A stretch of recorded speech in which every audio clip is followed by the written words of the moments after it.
मेरी वंदना सतगुरु प्यारे को, मेरी वंदना वंदना वंदना, मेरी वंदना सतगुरु प्यारे को।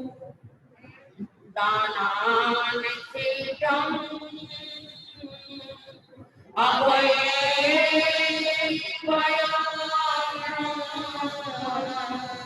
सचे सुवाया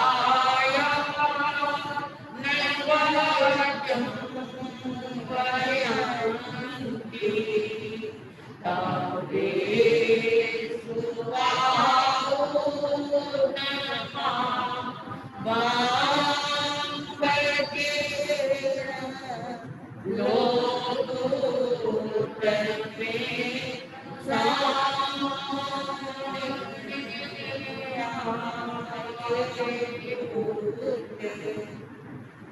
है समय नहीं बीतार जिसमें सब बह जाया करते, है समय बड़ा तूफान प्रबल पर्वत झुक जाया करते हैं।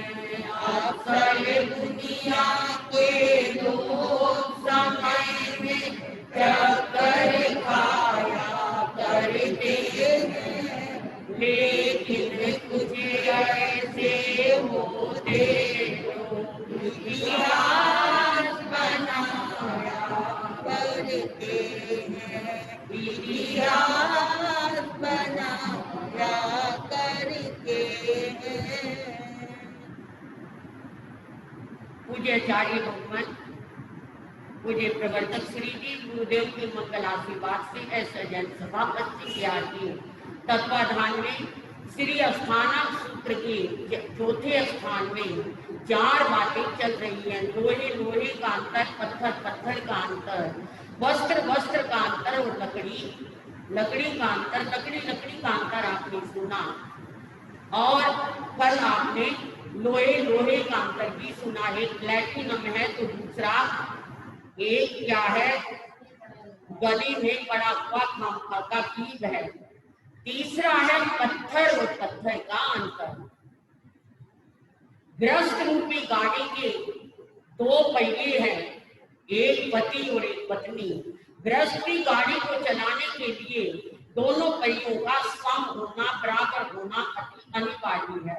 अगर पहिए बराबर नहीं होंगे, सम नहीं होंगे, तो गाड़ी ठीक से नहीं चल पाएगी। और गाड़ी ठीक से नहीं चल पाई तो आपको पता है तो कहीं भी कोई भी एक्सीडेंट होने की संभावना हो सकती है, कहीं भी गाड़ी फंस सकती है। तो इसलिए आइए गाड़ी को ठीक रखने के लिए हम गृहस्थ रूपी गाड़ी में पति और पत्नी दोनों का जीवन कैसा होना चाहिए, दोनों का जीवन बदलना चाहिए। विवाह के पश्चात अगर पति अपनी आदतों को पहले जैसा रखता है तो घर में संतुष्टि नहीं रहेगी और गृहस्थी गाड़ी ठीक नहीं चलेगी। अगर पत्नी अपनी आदतों को कुंवारेपन वाली आदतें रखती है या माँ बाप परिवार घर जैसी आदतें रखती है तो वो भी अपनी गाड़ी को, गृहस्थ की गाड़ी को ठीक नहीं चला पाएगी। क्योंकि जो वातावरण मायके में होता है, मैके में होता है, जरूरी नहीं कि वो वातावरण उसे ससुराल में भी मिले। कई बार ससुराल में बहुत उत्तम वातावरण मिल जाता है और कई बार ससुराल में परिवार मायके से बिल्कुल विपरीत वातावरण मिलता है। नारी वही है, स्त्री वही है कि वो जैसा वातावरण हो वैसे उसके अनुसार अपने आप को ढाल ले। एक पत्थर वो है जो सड़कों पर पड़ा है और आने जाने वालों को क्या कर रहा है, ठोकर लग रही है, ठोकर खा रहे हैं आने जाने वाले। उस पत्थर से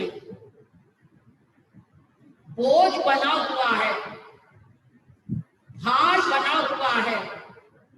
उठाने वाले तो कम मिलेंगे पत्थर को, लेकिन ठोकर खाने वाले तो बहुत बहुत मिल जाती है। एक वो पत्थर है जिस पर कारीगर कलाकार की निगाह पड़ गई, जो अपने हाथ में छेनी दे रहा था, देखता रहा, पत्थर को उठा लिया, उठा करके छेनी से उसे क्या कुरेदना शुरू कर दिया और धीरे धीरे उसी पत्थर में बहुत सुंदर एक आकृति प्रभु की, देवी की या किसी क्या अवतारी महापुरुष की, राम की, कृष्ण की, हनुमान की, कोई भी प्रतिमा उसमें उसने उकेर कर रख दी। और वो पत्थर जो गलियों में पड़ा था, ठोकर खा रहा था, वो अमूल्य पत्थर बन गया और खरीदने वालों ने लाखों रुपए देकर उसको खरीदा और जाकर मंदिर में उस मूर्ति की क्या कर दी, प्रतिष्ठा कर दी। जो ठोकरें खा रहा था वही पत्थर क्या बन गया, मूल्यवान और पूजा करने योग्य बन गया। इसके कारण कलाकार के कारण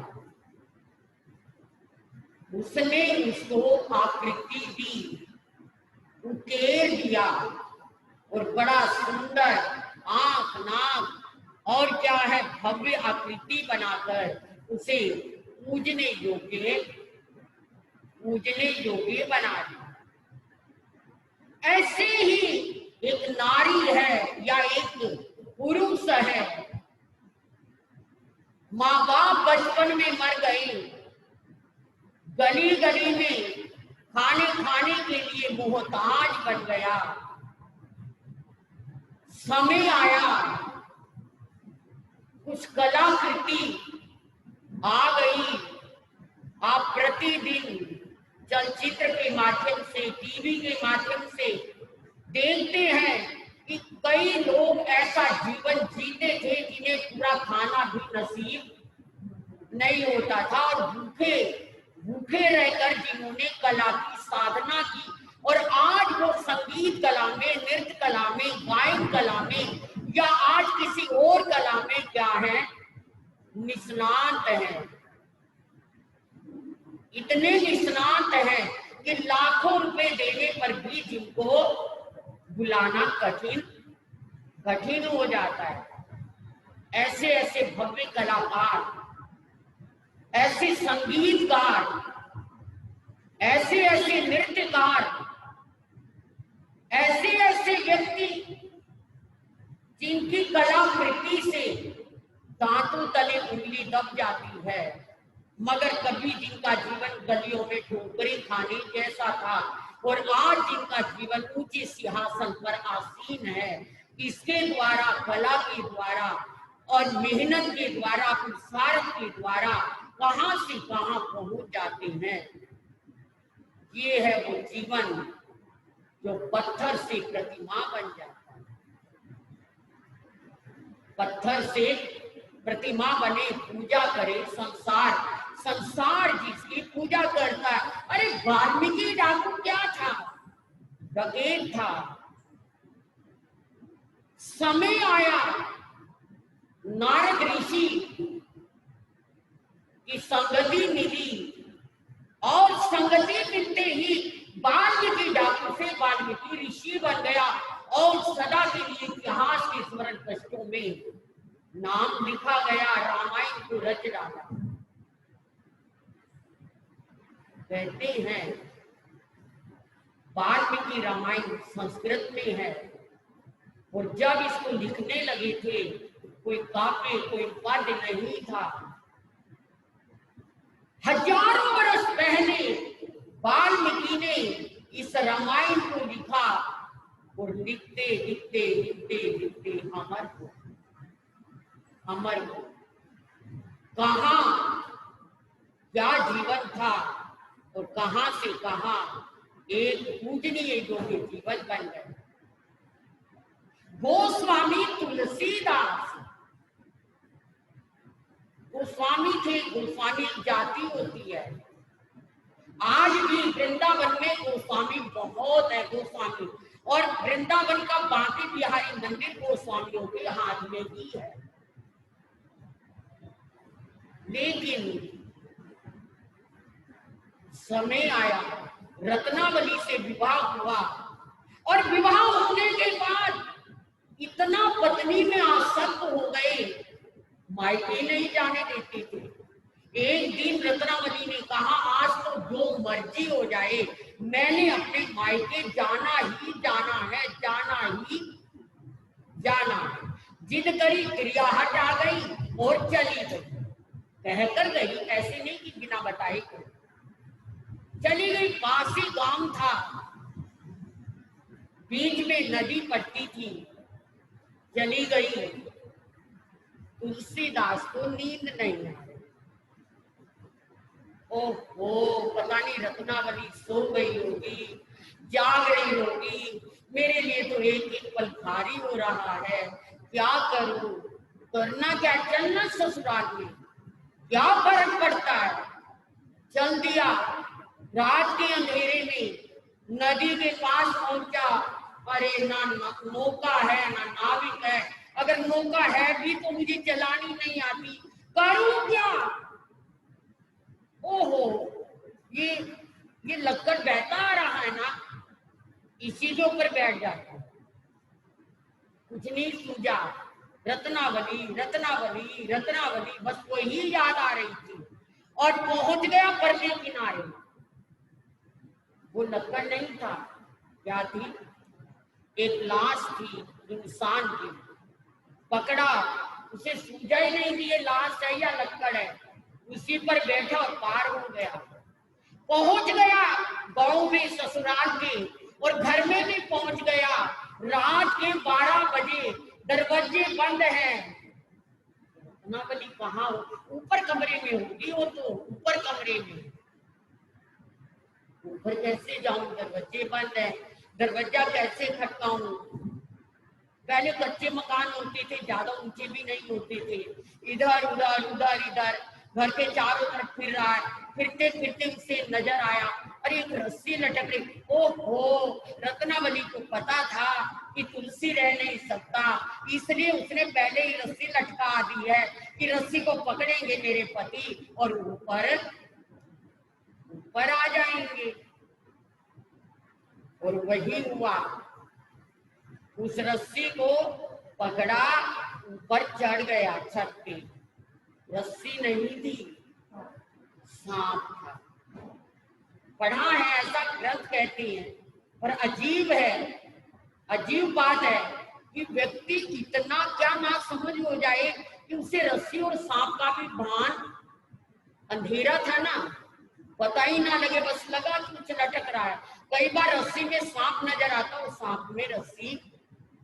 वैसे भी आप देखो अंधेरे में, कई बार आपको भी ऐसी भ्रांति नजर आ सकती है। चला गया, जाके धीरे से कमरे का दरवाजा नोक कर दिया। रत्नावली रत्नावली सोई हुई थी, दिन भर माँ बाप से मिली थी, पड़ोसियों से, सखियों सहेलियों से थकी हुई थी, नींद आ गई। फिर आवाज लगाई, रत्ना दरवाजा नहीं खोलोगी क्या, देखो ना मैं कैसे आया हूँ, तुम्हारा पति है, कोई और नहीं, रत्ना देखो जरा। मेरे पति की आवाज, इस रात के अंधेरे में मेरे पति कहां से आ गए। ऐसी मेरे कान दोबारा फिर आवाज आई, रत्ना उठी, दरवाजा खोला। रात में आपको चैन नहीं मिली, कमाल कर दिया। मैं क्या करूं, मुझे नींद नहीं आई और मैं तो चल दिया। नदी को कैसे पार किया, मुझे एक लक्कड़ मिल गया, नदी पार कर ली, तो यहाँ कैसे चढ़ गए।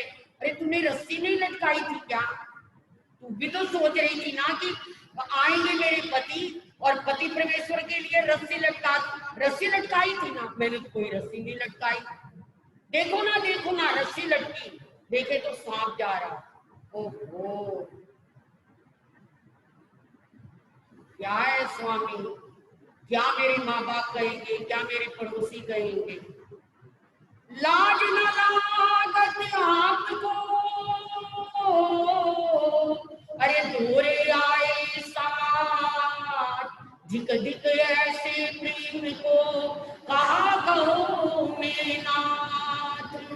क्या कहने लगी, लाज न लागत आपको, दौड़े आए साथ, आपको शर्म नहीं आई पीछे पीछे भागकर आते हुए। आज तो शायद मैं नहीं कह सकती आज के वक्त के लिए, मगर पहले जमाने में तो बहुत शर्म रहती थी। अगर ससुराल में पति आ जाता, मायके में आ जाता, तो लड़की बाहर नहीं निकलती थी, सामने नहीं आती थी और सो झंझट करती थी, और चाहे क्या है कुछ भी हो मन में, पर बाहर नहीं आता था। और चलते हुए भी क्या है, चाहे धूप आंखों पे लगाए, एक बार माँ बाप को रो कर के दिखाती थी कि भाई मुझे मजबूरी में जाना। होता था ये ड्रामा सा या कहो अच्छा सा, जो भी होता था। पर आज तो मस्ती में आना, मस्ती में, आज का तो जमाना ही बदल गया। अब क्या कहें, अब रत्नावली ने भी कहा कि आपको शर्म नहीं आई। चलो जो होना था सो तो हो गया, पर मैं सुबह कैसे मुंह दिखाऊंगी। स्वामी मेरे नश्वर शरीर से, इस शरीर में क्या रखा है, क्या पड़ा है, इससे आपका इतना प्यार है, कल को मुझे कुछ हो गया क्या बनेगा आपका। आज तो मैं जीती जागती हूँ, एक दिन पहले मैं आई हूँ ससुराल से, आप पीछे पीछे दौड़े आ गए। अरे क्या है, अगर इतना प्रेम आप भगवान से कर दो तो बेड़ा पार ना हो जाए। इसने कह दिया, उस पत्नी ने जिसके प्रति तुलसी अंधे हो चुके थे। अब क्या कह रही है पत्नी, अस्थि चरम मय देह मम, तासे ऐसी प्रीत, ऐसी जो श्री राम से होती नहीं भवभीत। क्या कहती है, अस्थि चरम मय देह मम, मेरी देह हड्डियों का ढांचा, हड्डी और चमड़ी का ढांचा है। क्या है आदमी, किसके लिए इतना मरता, दिन भर क्या है चिंताओं में घिरता, सड़ता, क्या क्यों पागल हुआ फिरता है, क्या है आदमी। एक कवि ने बड़ी अच्छी बात कही है, याद आ गई मुझे, आपको सुनाते सुनाते।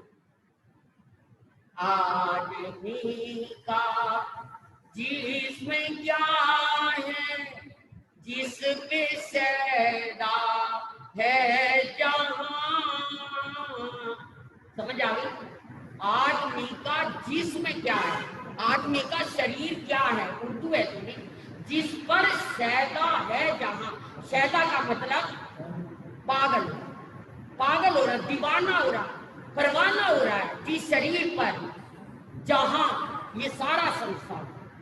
आदमी का जिसमें क्या है, जिस पे सैदा है जहां, एक मिट्टी की इमारत, एक मिट्टी का मकान। अरे आदमी का जिस्म तो एक मकान की तरह से, जैसे एक मकान है ऐसे आदमी का शरीर है। कोई फर्क नहीं है, कंपैरिजन करिए कभी नहीं, बड़ी सुंदर। गारा इसमें खून है और ईंट इसमें हड्डियां, चंद श्वासों पर खड़ा है खाली नूरो है यहाँ। मौत की पुरजोर आंधी जब किसे टकराए, जाएगी। मौत की पुरजोर आंधी जब इसे टकराएगी, दम के दम में ये इमारत, इमारत समझ लो मकान भवन, दम के दम में ये इमारत टूट कर गिर जाएगी, दम के दम में ये इमारत टूट कर गिर जाए। क्या कहा, आदमी का जिस्म क्या है जिसपे सहता है जहां, एक मिट्टी की इमारत, एक मिट्टी का मकान, ये शरीर, गारा इसमें खून है और ईंट इसमें हड्डियां, चंद श्वासों पर खड़ा है हाल ये नूरो। मौत की पुरजोर आंधी जब इसे टकराएगी, दम के दम में ये इमारत टूटकर ढह जाएगी। क्या है आदमी का शरीर, और इसमें इतने अंधे हो गए आप। कौन कह रही है? रत्नावली। अस्थि चरम मई देह मम, क्या है मेरी देह, हाथ मांस और चमड़ी का पुतला। आज इसमें सांस है, हर कोई आस रखता है आज सांस निकल जाए, एक दिन भी कोई रखने को, अगर दिन छिपने वाला है, सूर्यास्त होने वाला है, इतना ही दुलारा प्यारा है, लाडला है, क्या कहते हैं घर वाले भी जल्दी मिट्टी ठिकाने। अगर कोरोना हो गया तो देखने को भी नहीं मिलेगा, वहां तक जाना भी नहीं मिलेगा। स्वामी क्यों पागल हो रही हो ऐसी देह के पीछे? प्रभु का सिमरन करो ना, ये देह विदेह बन जाए और विदेह से ये राममय हो जाए। ये क्या है, श्याममय हो जाए, महावीरमय हो जाए। क्या रखा, किस लिए आए थे? ये यही सब कुछ करने के लिए आए थे। ये तो पता नहीं कितनी बार कर चुके। जो बनाना है वो बनाना है, और जो बनाओगे तो बन पाओगे, नहीं कुछ नहीं होगा। स्वामी क्या इतना बनी, जगा दिया तूने मुझे, सावधान कर दिया। अभी तो मैं तुझ में अनुरक्त था, पागल था, मुझे कुछ भी नहीं सूझ रहा था। बस रत्नावली, आगे भी पीछे भी, दुनिया में भी, जहां में भी, जहां कहीं भी देखता था वहां तू ही तू नजर आती थी। कुछ भी नहीं नजर आता था, कहीं कुछ नहीं दिखाई देता था, पर आज मेरी आंखें खोल दी तूने रत्नावली। सही बात है, इतनी प्रीत अगर मैं अपने राम से करूं तो मेरा बेड़ा चल पड़ा। नहीं देखा मुड़ करके गोस्वामी तुलसी राममय हो गए। राम तुलसी थे और तुलसी राम थे, तीसरा कुछ भी नहीं था। पहली ही लाइन लिख डाली गोस्वामी जी ने, सिया राम आए सब जग जान, करम प्रणाम जोरी पान। मेरे प्रभु सारा संसार अब मुझे सीता और राम ही नजर आता है। हर दुनिया की स्त्री सीता है, माँ सीता है, और हर दुनिया का पुरुष प्रभु राम है। मैं दोनों हाथ जोड़कर आपको नमन कर रहा हूँ। क्या भक्ति शक्ति बनी, पूरी रामचरितमानस लिख डाला। उस अनपढ़ ऋषि ने और तो और छोड़िए, नाम इतिहास में अमर हो गया। था तो पत्थर का रूप, लेकिन बन गए भगवान प्रतिमा, प्रतिमा रूपी भगवान बन गए। ये है वो पत्थर जिसमें कोई अंतर नहीं, जो भगवान। हमारा शरीर भी तो पत्थर है, श्वास है, जब तक हिलडुल रहा है, नरमा रहा है, और क्या है, कोमल है। आज सांस निकल जाए, इधर सांस निकलेगा, और जहां जहां से निकलेगा वो क्या बनता चला जाएगा। आपने कभी मुर्गे को हाथ लगाया, संकट हो जाता है, अकड़ जाता है, नरमाई नहीं रहती। 90 साल की साल में थी गाजियाबाद में, और ठीक ठाक थी, आयु थी 90 साल की। तो मैं उन्हें पाठ सुनाने जाया करती थी, सामने रहती थी, अकेली थी।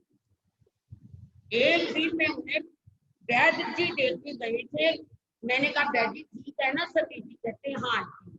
और मैं उन्हें पाठ सुनाने के लिए बैठ गई। फूलमती जी उनका नाम, क्या नाम था? फूलमती जी। बहुत प्यारी, बूढ़ी, और बुढ़ापे में भी चेहरा लौटघट करता था। अपने जमाने में बहुत सुंदर, सुंदरी साध्वी रही होगी। अब ऐसे में मैंने उनका हाथ पकड़ा और मैं उन्हें हाथ से ऐसे करती रही, प्यार से, गुड़िया सी थी, ऐसे करती रही और उन्हें पाठ सुनाती रही। एक उनको उनकी सेविका रखी हुई थी उनके पास, वो भी मेरे पास बैठी थी। तो मैं उन्हें पाठ सुना रही और उनकी आंखों को देख रही थी। मैं देखा उनकी आंखें पत्थर जैसी बन गई। मैं तो बहुत छोटी आ गई थी, मुझे पता ही नहीं था मुद्दा क्या होता है, जीवित क्या होता है। तो क्या हो गया हमारे आंखों को, मन में सोचा। और इतनी देर में मैं उनका हाथ पकड़ रही थी तो उंगली लक्कड़ जैसी हो गई, मतलब कैरी कैरी हो गई। मैं उनका हाथ ऐसे करके देखने लगी, क्या हो गया हाथ को, हाथ को क्या हो गया? धीरे धीरे मुझे ऐसे लगा कोई चीज ऐसे जा रही है, वो श्वास निकल रही थी। हमारे आत्मा के कितने परमाणु हैं?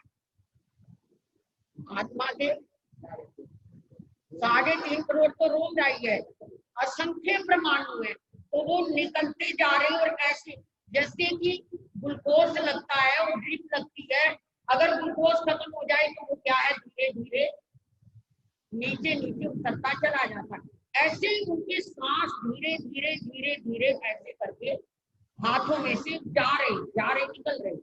मुझे नहीं मालूम था कि इनकी मृत्यु हो रही, पर मेरे अंदर से आवाज आई कि ये तो लगता है आखिरी समय। पढ़ा था ना, अनुभव नहीं था, पढ़ा था।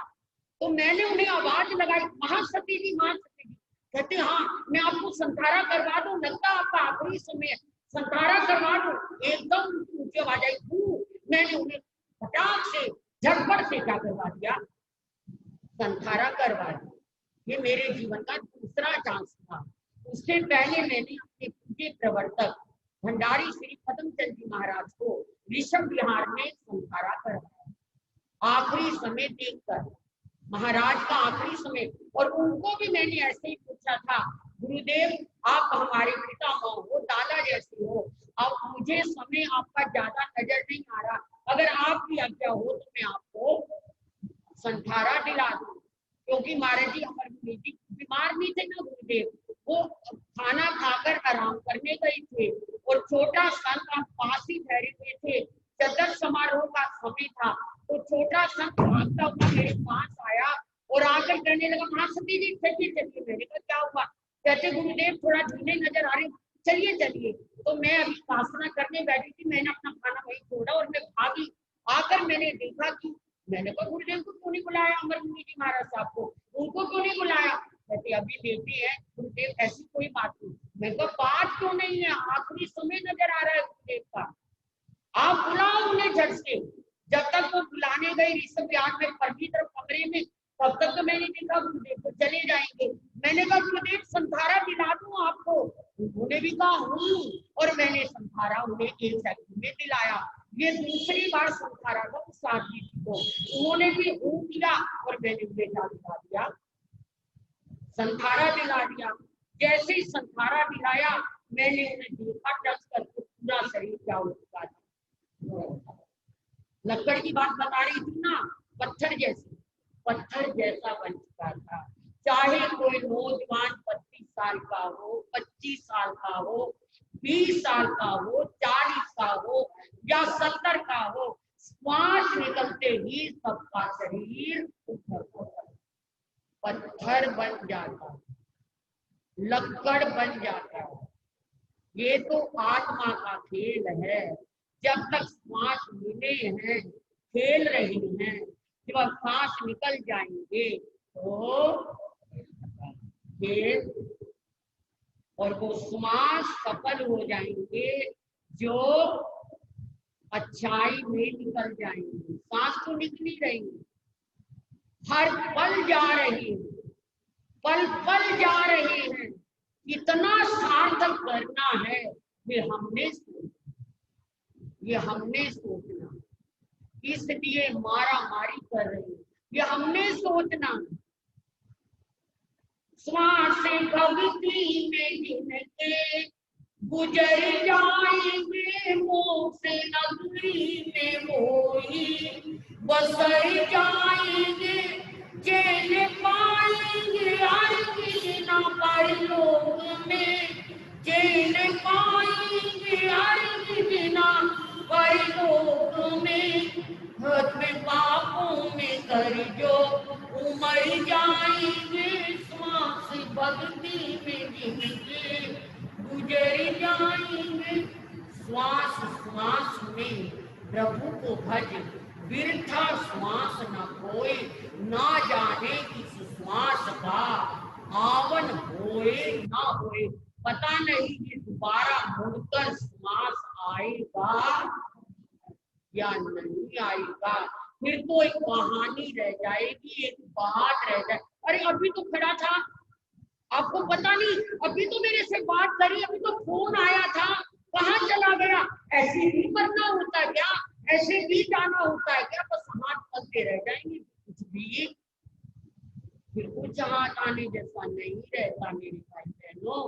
इसलिए हमें ये मिला है तो हम इसका लाभ उठाएं। अब तो बनिए हो ना, बनिए कौन होते हैं? जो बात बनानी जानते हैं, जो जीवन बनाना जानते हैं, इसलिए ये नाम धरा था बनिए। और बनिया क्या होता है? और बनिया कुछ नहीं होता। बादशाह अकबर ने कहा था कि बनिए में और दूसरे लोगों में क्या फर्क होता है?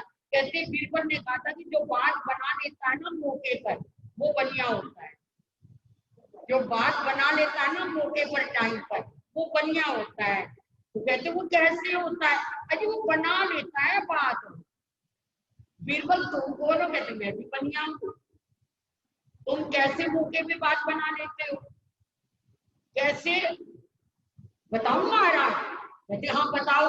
नौका विहार कर रहे थे वो, नौका विहार, नदी में क्या कर रहे थे? नौका विहार कर रहे थे। और अकबर को बड़ी मजाक सूझी, और मजाक सूझकर बीरबल को कहने लगे, क्या कहने लगे?